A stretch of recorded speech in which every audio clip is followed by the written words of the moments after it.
So I just wanted to explain today a little bit about compounding growth in relation to properties. So I have a 9 property portfolio and I've been able to grow that in the last 3.5 years by leveraging compound growth. My name's Thomas Regan. All right, now let's get into this. So typically properties in Australia compound anywhere from about 3%. It's almost not possible for a property to not compound in growth less than a 3% compounding rate over a long enough time horizon. But generally, 90% of properties in Australia are compounding at least a 5% compounding rate. In some areas, they are consistently compounding at 8 to 9% year on year for decades at a time. Like I'm here in Sydney and in Bondi, the properties in Bondi are compounding at about an 8 and 9% annual rate for decades. They don't stop. They just keep going up at a very high rate. The area is very desirable. The problem with that area is, in terms of investment, it's a very hard asset to hold. I'm not even going to get into that right now, but the point is compounding growth is something that you get the most benefits from over a long time horizon. So at the start of your investment journey, your compounding growth is very small, but as time goes on, it gets bigger and bigger and bigger and bigger until it's just huge. It's just unbelievably huge. Say for at the start of your investment journey, your compounding growth might be 50 grand a year, but the same asset after a 20-year period might be compounding at at $150,000 rate per year. Okay, so and that's every single year. So it just grows. What I've done in my portfolio is I've actually not only do I just buy asset and hold it, I buy as many assets as possible. Okay, so what do I mean? I mean, okay, so when I started my property portfolio journey, I bought one property and it was compounding at an annual rate of 5%. And that meant that the property was worth $180,000. That means I was getting a $9,000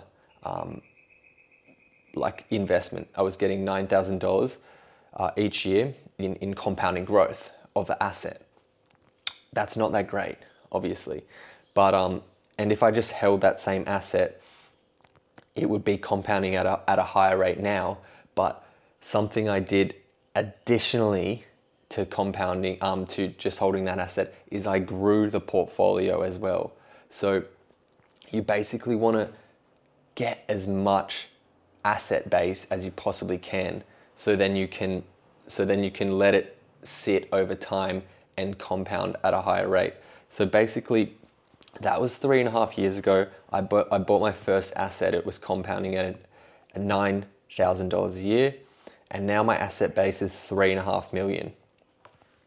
And that means the compounding rate per year is $175,000, and that's just in 3.5 years. So if I was just to hold this portfolio for another 20 years, say, and it's really not that hard for me at this point because it's the entire portfolio is cash flow positive, so it doesn't impact my lifestyle at all. Today it's growing at $175,000 per year, but in 20 years it will be growing at a much higher rate than that.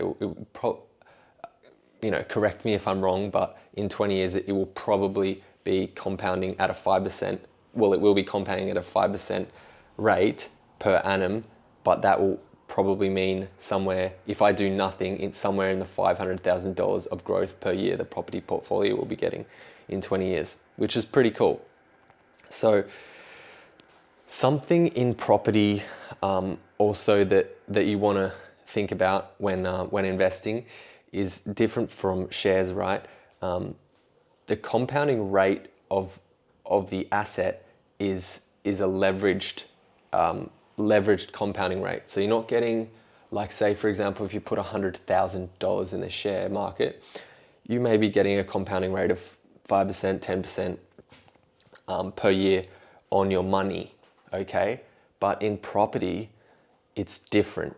It's a leveraged asset. So you're not getting, so if you put in $100,000, you're generally using leverage. So that means you were getting, say for example, you buy a property that's a $1 million property and you use 10% deposit. So you use 100 grand to put into the property.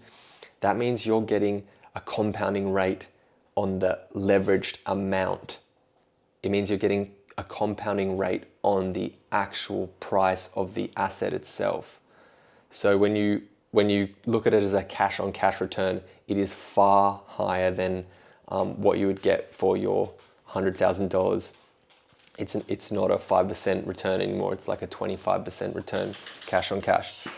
Anyway, guys, I hope that helped. If you had any questions about compounding, I'll get into that more. My dog's starting to act crazy this morning. I'm really sorry about that. But basically, the point is with compounding growth is you want to get the assets as soon as possible and hold them for as long as possible. So the effect doesn't happen till the end, like till the end of the journey. It gets like the results get really truncated the longer you have the assets. So get in as soon as you can and hold them for as long as possible. That's what you need to do. All right, cheers guys, bye.